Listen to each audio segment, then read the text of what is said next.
దేవునికి స్తోత్రం కలుగును గాక. 2026 ఫిబ్రవరి 4వ తేదీ నేటి వాక్య ధ్యానం కొరకు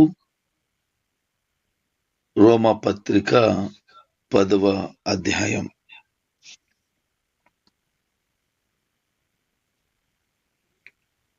ఇశ్రాయేలీలు పాప విముక్తి పొందాలని పౌలు గారు ఉద్దేశాన్ని కలిగి ఉన్నారు. అందుకే 9వ అధ్యాయంలో మొట్టమొదటిగా అంటున్నారు, నా హృదయంలో మానని దుఃఖం కలుగుతుంది, ఎడతెగని బాధ ఉంది అని.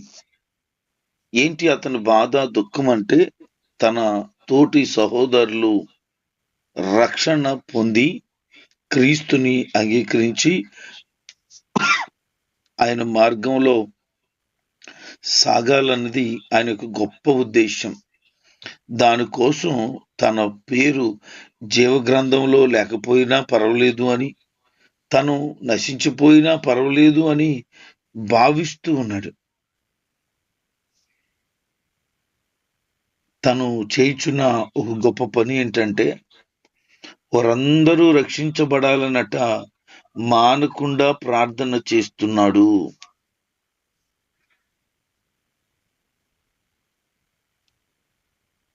అతని ప్రార్థన ప్రభువు విని ఆ ప్రజలందరినీ రక్షించాలనేటువంటి ఒక గొప్ప ఆశ తనకుంది.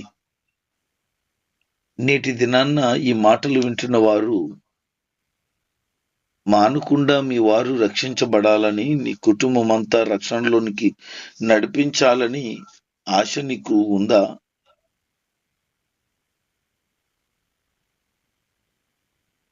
వారు దేవుని పట్ల ఆసక్తి కలిగి ఒక సాక్ష్య జీవితాన్ని కలిగి దేవుని వాక్యానుసారమైన జ్ఞానాన్ని పొందుకొని దేవుని యొక్క నీతిని కలిగి ఉండాలని, వారి యొక్క జీవితంలో దేవుని నీతి స్థాపించబడాలని, వారు దేవుని కొరకు ఒక నమ్మకమైన వారుగా దేవునికి లోబడి విశ్వాస విషయంలో పరిపక్వత చెంది ఆయన స్వరూప్యంలోనికి మార్చబడాలని, మలచబడాలని ఉద్దేశాన్ని కలిగి ఉన్నాడు.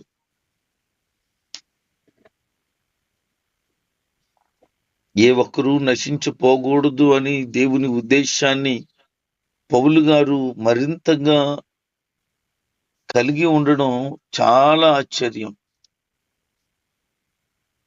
తన హృదయంలో ఎంత భారం, బాధ ఉంది అనంటే వారు రక్షణ పొందుట కొరకే నా ప్రాణాన్ని త్యాగం చేయడానికి ఇష్టపడుతున్నాను అని భావిస్తున్నాడు.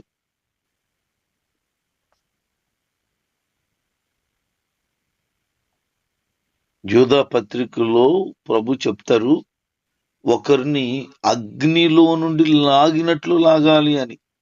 అంటే ఒక వ్యక్తి యొక్క జీవితం నరకానికి వెళ్ళిపోతుంది. ఆ నరకానికి వెళ్ళిపోతున్నటువంటి వ్యక్తిని ఆ అగ్నిగుండంలో నుంచి లాగాలి అంటే రక్షణ వారికి అంత ఆవశ్యకము అని తెలియచేస్తున్నారు.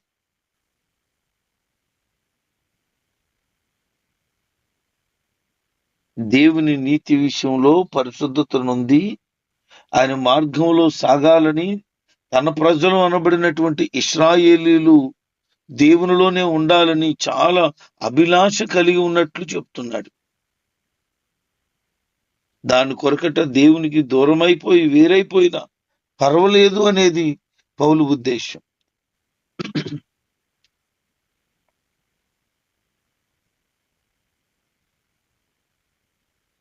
అందుకనే ఎవరైతే యేసుక్రీస్తు ప్రభువుని దేవుడని ఒప్పుకొని మరణాన్ని జయించి తిరిగి లేచాడని, దేవుడు ఆయన్ను లేపాడని ఎవరైతే హృదయమందు విశ్వాసం ఉంచుతారో వారు రక్షించబడతారు అని చెప్తున్నాడు.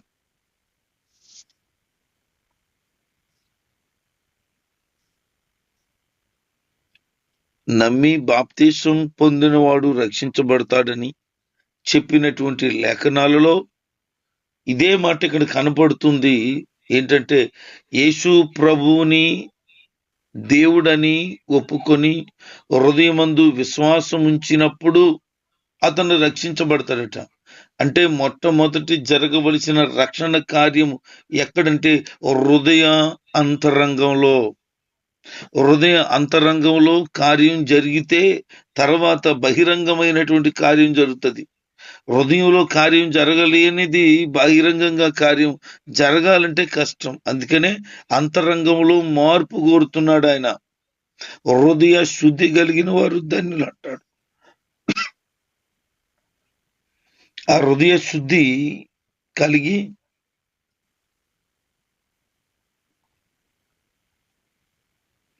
ప్రభు మార్గంలోనికి అందరూ రావాలని ఆయన కోరుతున్నాడు. పౌలు గారు ఉపదేశించినటువంటి విశ్వాస సంబంధమైన మాట ఇది. యేసుక్రీస్తు పరలోకము నుంచి అంత ముందే దిగి వచ్చాడు. దేవుడు ఆయనను అంతకుముందే మరణములో నుంచి లేపాడు. అయితే దేవుడు ఏం చేస్తున్నాడు అనంటే ఆయన యందు విశ్వాసం ఉంచిన వారికి నీతి, న్యాయాలు, నిర్దోషత్వాన్ని అనుగ్రహిస్తున్నాడు. అది క్రీస్తులో నమ్మకం ఉంచినప్పుడు, ఆయనను దేవుడు అని ఒప్పుకున్నప్పుడు, హృదయంలో విశ్వసించినప్పుడు దేవుని కార్యాన్ని చూడగలుగుతారు. యేసు శారీరకంగా మరణము నుంచి సజీవంగా లేచాడని నమ్మడం పాప విముక్తికి, రక్షణకు అవసరమని మనం గమనించాలి.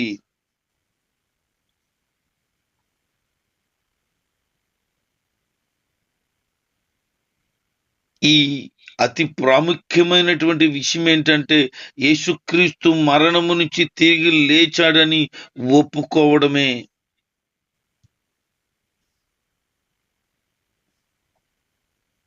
అనేక పర్యాయాలు మనము యేసుక్రీస్తు యొక్క పునరుద్ధానాన్ని గుర్తు చేసుకోవలసిన వారుగా ఉన్నాము. నీతి కలిగినట్లుగా హృదయంలో విశ్వసించాలట, రక్షణ పొందేటట్లు నోటుతో ఒప్పుకోవాలంటున్నాడు.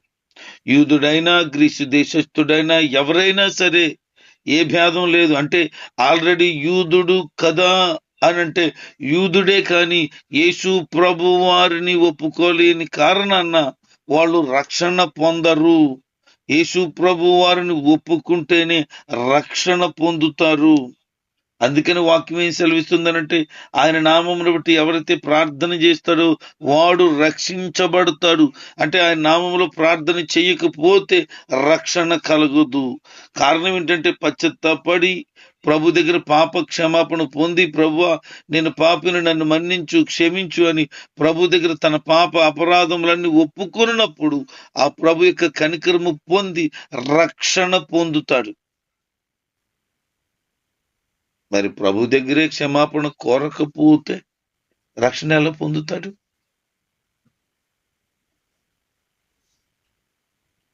ఎరుకో పట్టణంలో జక్కీ అనే ఒక వ్యక్తి ఉన్నాడు. ఆ వ్యక్తి నశించిపోకూడదని దేవుని ఉద్దేశం. అందుకే ఎరుకో పట్టణం వెళ్ళి జక్కీతో మాట్లాడి జక్కీ ఆ ఇంటికి వెళ్ళి తన హృదయంలో మార్పును దేవుడు కలుగు చేశాడు. ఆయన అంటాడు లూకా సువార్త 19వ అధ్యాయంలో, నేడు ఈ ఇంటికి రక్షణ వచ్చింది అని. జక్కయ్య నశించిపోవడం దేవుడికి ఇష్టం లేదు. జక్కయ్య కోసమే ఎరుకో పట్టణం వెళ్ళుండొచ్చు. గెరాసీన్ల దేశం వెళ్ళాడట. అక్కడ 2000 కంటే ఎక్కువ దయ్యాలు పట్టినటువంటి ఒక మనుషుడు ఉన్నాడు. వాడు నశించిపోకూడదని యేసుక్రీస్తు ప్రభువారు గెరాసీన్ల దేశం వెళ్ళి ఆ వ్యక్తిని రక్షించొచ్చాడు. ఆయన తన పట్ల ఆశ కలిగి, తన కార్యం పట్ల ఆసక్తి కలిగి ఎవరైతే ఉంటారో వారి జీవితాల్లో కార్యం చేయడానికి ఆయన ఇష్టపడుతున్నాడు. యెరూషలేములో బెతస్దా అనేటువంటి కోనేరు ఉంది. ఆ కోనేరు దగ్గర 5 మండపాలు ఉన్నాయి. ఆ 5 మండపాల్లో ఒక మండపం దగ్గర 38 సంవత్సరాలుగా అక్కడే పడి ఉన్నటువంటి ఒక వ్యాధిగ్రస్తుడు ఉన్నాడు. అక్కడ యెరూషలేములో ఆ బెతస్దా కోనేరు దగ్గరున్న ఆ వ్యక్తి కోసమే యేసు ప్రభు వెళ్ళినట్టు కనపడుతుంది మనకి. ఒక్కడి కోసం అంత ప్రయాసపడి వెళ్ళాలంటే ఏ ఒక్కడు నశించుట ఆయనకి ఇష్టం కాదు. నీ వారు నశించుట దేవునికి ఇష్టం కాదు. అందుకే ఏ ఒక్కరు విడిచిపెట్టకూడదు, ఏ ఒక్కరు విడిచిపెట్టబడకూడదు అని అందరూ అంతటా మారు మనసు పొంది రక్షణ పొందాలని ప్రభు అయిన యేసుక్రీస్తు వారు ఉద్దేశాన్ని కలిగి ఉన్నారు. నీ ప్రయత్నం ఏమైంది? నీ వారు నశించిపోతున్నా చీమ గుట్టినట్లు కూడా ఏ రకమైన బెంగ లేక బాధ లేక అయిపోతే పని నాకేములే, ఆడే నాశనం అయిపోతాడు, ఆ మనిషే పోతుందిలే నరకానికి, నాకెందుకు అనుకుంటున్నాం కానీ అయ్యో నా వారు, నాతో ఉన్నవారు, నాతో కలిసిన వారు, నాతో కలిసి తిన్నవారు, నాతో కలిసి జీవితాన్ని పంచుకున్నవారు, నా స్నేహితులు, నా కుటుంబము ఎవరు కూడా నశించిపోకూడదనే ఒక భారం నీలో ఉండాలా. పౌలు గారు అనేక ప్రాంతాల్లో సువార్త పరిచర్య చేసి అనేక సంఘాలు కట్టి అనేక మందిని క్రీస్తు కొరకు సంసిద్ధపరిచిన వాడు తన స్వజనుల గురించి మాట్లాడుతున్నప్పుడు చాలా భారాన్ని అతను వ్యక్తం చేస్తున్నాడు. దుఃఖం వస్తుందట వాళ్ళని చూసినప్పుడు. అంటే క్రీస్తుని వాళ్ళు చూశారు, క్రీస్తు మాటలను విన్నారు, ధర్మశాస్త్రం వారికి తెలుసు, ప్రవచనాలు వారికి తెలుసు, కానీ యేసుక్రీస్తు ప్రభు వారిని దేవుడిగా అంగీకరించలేకపోతున్నారు యూదులు. అందుకే కదులుతుంది. అన్నీ తెలిసి కూడా వీళ్ళు ఇలాగైపోతున్నారని బాధపడ్డాడు. ఈరోజు త్రాగుబోతుని అడిగి తాగకూడదు, ఆరోగ్యానికి మంచిది కాదనంటే నాకు తెలుసు అంటాడు.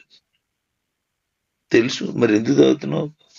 ఏదో కారణం చెప్తాడు, బాధ ఉందనో లేకపోతే అలవాటు అయిపోయిందనో ఏదో ఒకటి చెప్తాడు. బయటకు రాలేకపోతున్నాడు, మానటానికి ప్రయత్నం చేస్తుంటాడు, బయటకు రాలేకపోతుంటాడు. మరి దానికి ఏం చేయాలి? తప్పకుండా అతను బయటకు రాగలిగేటట్లుగా ప్రయత్నం చేయాలి. అతను కొన్ని మాటలు చెప్పాలి, దానివల్ల కలిగేటువంటి తీవ్రమైన పరిస్థితి, నష్టం చెప్పాలి. తెలుసు కూడా అని అంటే అయినా మరొకసారి చెప్పగలిగితే అతను నీ మాటలు వింటే కార్యం జరుగుతుంది కదా. చెప్తే వినరండి. నువ్వు అసలు చెప్తే కదా వింటారో లేదో తెలిసేది. ఈరోజు లోకాన్ని ప్రేమించిన వాళ్ళు చాలా మంది ఉన్నారు. మరి నువ్వు వాళ్ళ గురించి ఏమన్నా చెప్తున్నావా? నాకేంలే అని పట్టించుకోవడం మానేస్తే ఎవరు చెప్తారు? నీకు బాధ్యత లేదా?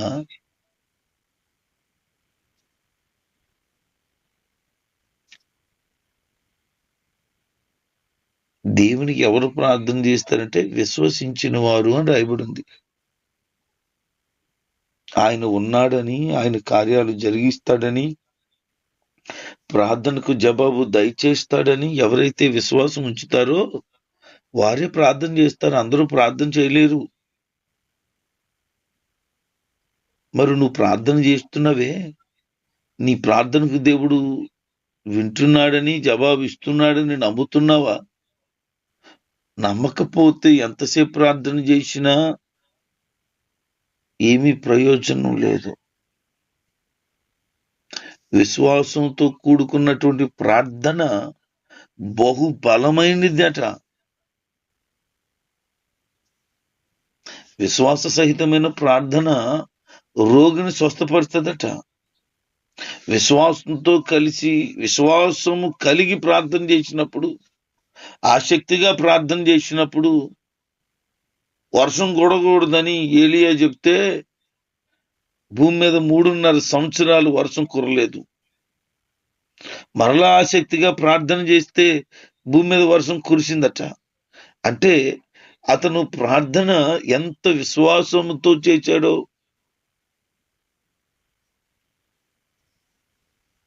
మరి నీ ప్రార్థన జీవితం ఎలాగుంది? అసలు ప్రార్థన చేస్తున్నావా? ఏదో నామకార్థమైనటువంటి క్రైస్తవాన్ని కలిగి ఉన్నావా? నువ్వు ప్రార్థన చేస్తున్న దేవుడు నీ ప్రార్థనకి జవాబిస్తున్నాడని నమ్ముతున్నావా? నీకు విశ్వాసాన్ని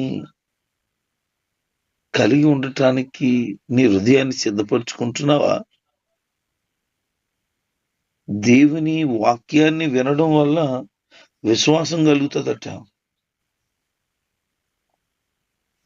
ఎవరైతే సువార్త విని సువార్తకు లోబడతారో వారు దేవుని మాటకు లోబడిన వారు. విశ్వాసం నీకు కలగాలంటే క్రీస్తును గూర్చిన మాటలు విన్నప్పుడు విశ్వాసం కలుగుతుంది తప్ప ఇతరమైనటువంటి వారి గురించి ఇతరమైన విషయాలు విన్నప్పుడు ఏమాత్రం విశ్వాసం కలగదు. అనేక పర్యాయాలు నువ్వు కృంగిపోయి ఉంటావు. అనేక సమస్యలు నిన్ను వెంబడించి ఉంటాయి. అనేకమైనటువంటి సందర్భాల్లో నువ్వు దుఃఖంతో నింపబడి ఎందుకు వచ్చింది బ్రతుకొని వేజారిపోయి ఉండుంటావు. అప్పుడు నిన్ను బలపరిచింది దేవుని వాక్యమే కదా. నిరాశలో ఉన్న నిన్ను, కృంగిపోయిన నిన్ను, ఎందుకు ఈ బ్రతుకు అని చనిపోవాలనే పరిస్థితికి దిగజారిపోయిన నిన్ను బ్రతికించింది దేవుని వాక్యమే కదా. వ్యక్తిగతంగా నా జీవితంలో చాలా అవమానకరమైన పరిస్థితులు ఎదురైనప్పుడు, ఒక చిన్న చిన్న సందర్భాల్లో కూడా ఇతరుల చేత నా హృదయం గాయపరచబడినప్పుడు, వారి మాటలు, వారు కృంగదీసేటువంటి పదునైన మాటలు నా హృదయాన్ని గాయపరిచినప్పుడు నా మీద నాకు చాలా విరక్తి కలిగింది. ప్రభు సన్నిధానంలో ప్రార్థించినప్పుడు ప్రభు తన మాటను తెలియచేశారు. నేను నీకు తోడై ఉన్నాను. ఎవరు నిన్ను ప్రోత్సహించకపోయినా, ఎవరు నిన్ను బలపరచకపోయినా, ఏ విషయంలో నీ కొరకు వాళ్ళు ఏమీ చేయకపోయినా నా సహాయం నీకు ఉంటది.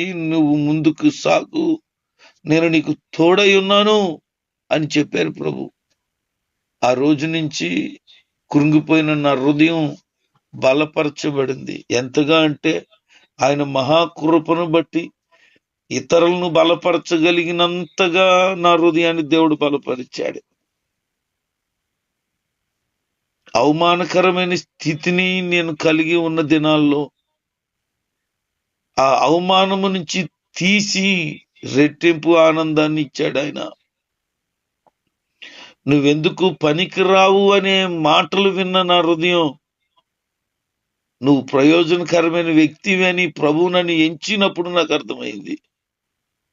నువ్వు ఏం చేసినా అదంతా నాశనమే, నష్టమే తప్ప ఏమైనా ఉపయోగం ఉందా అని తిట్టిన రోజుల నుంచి ఏ కార్యం తలపెట్టినా అది మేలుగాను, ఇతరులకు దీవెనగాను, దేవునికి మహిమకరంగాను ఉండేటట్లు ప్రభు కార్యాన్ని చేసేశాడు. ఎంత నమ్మదగిన దేవుడు.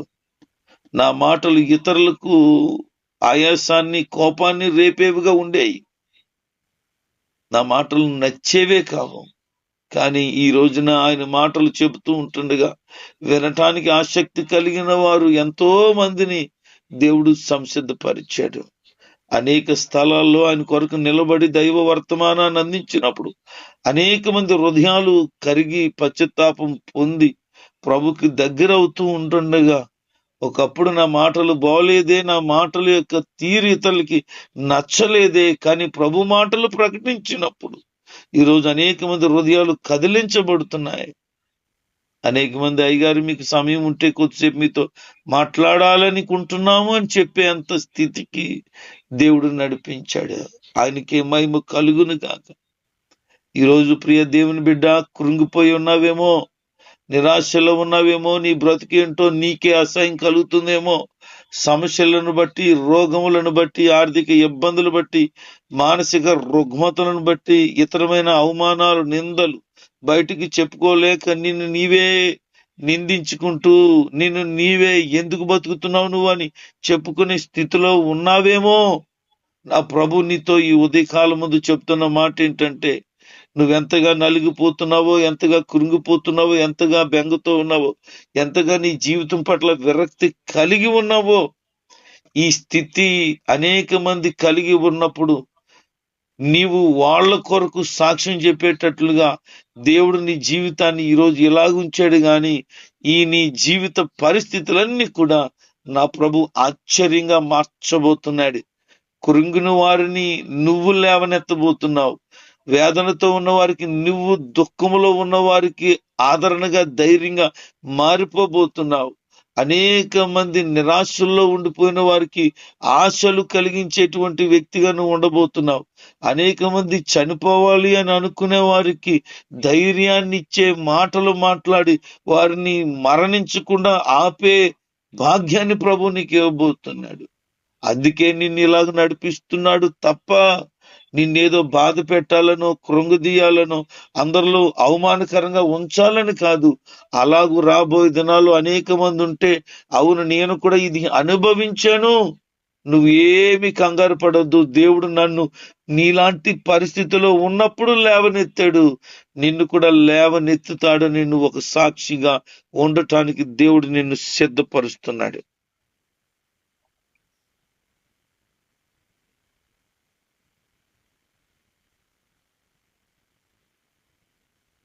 ఆయనను వెతిక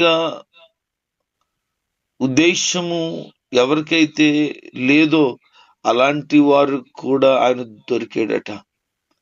ఎవరు ఆయనకు ప్రార్థన చేయలేదో అలాంటి వారికి ప్రార్థన విని వారికి ప్రత్యక్షమయ్యాడట. నువ్వు దేవుణ్ణి వెతకలేదు, నేను కూడా వెతకలేదు, కానీ ఆయన మనకు దొరికాడు కదా.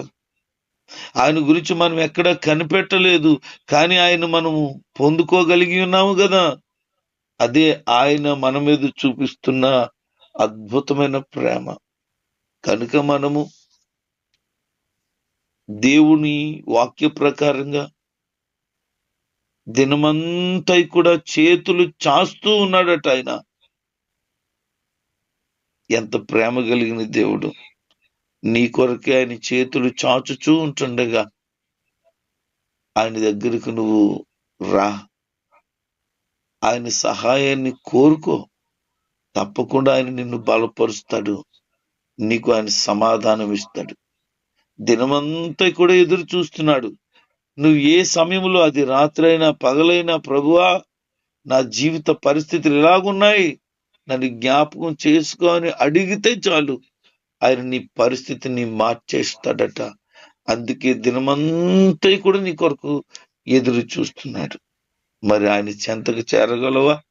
సహాయం చేస్తానంటున్నాడు, నీ జీవితాన్ని మారుస్తానంటున్నాడు, నీకు సమాధానం ఇస్తానంటున్నాడు, నీ పరిస్థితులన్నీ మేలుకరంగా మారుస్తానంటున్నాడు. నువ్వు వేడుకుంటే కార్యాలు జరిగితే. ఆలస్యం నీదే. ప్రభువు హక్కును చేర్చుకోవాలనుకున్నప్పుడు, అవకాశం ఇచ్చినప్పుడు సద్వినియోగం చేసుకొని, ప్రభువా నీతోనే నా జీవితాన్ని సమాధానంతో నింపుకొని గడుపుతాను, నీ యొక్క ఆలోచనే నా జీవితంలో నెరవేరని, నీ చిత్తమే నా పట్ల జరిగించు అని ముందుకు సాగగలిగితే ఆయన నీ జీవితాన్ని అందరికంటే పైన ఉన్నతంగా ఖచ్చితంగా ఉంచుతాడు. అందుకనే ఆయన నీ కొరకే చేతులు చాచి పిలుస్తున్నాడు. ఆయన పిలుపును విను, ఆయన దగ్గరికి రా. నీ దుఃఖం, నీ వేదన, నీ చింత, నీ కలత అన్ని కూడా తొలగిపోతాయి. అట్టి మనసును, అట్టి కార్యాన్ని నీకు ప్రభు అనుగ్రహించును గాక. ఆమేన్.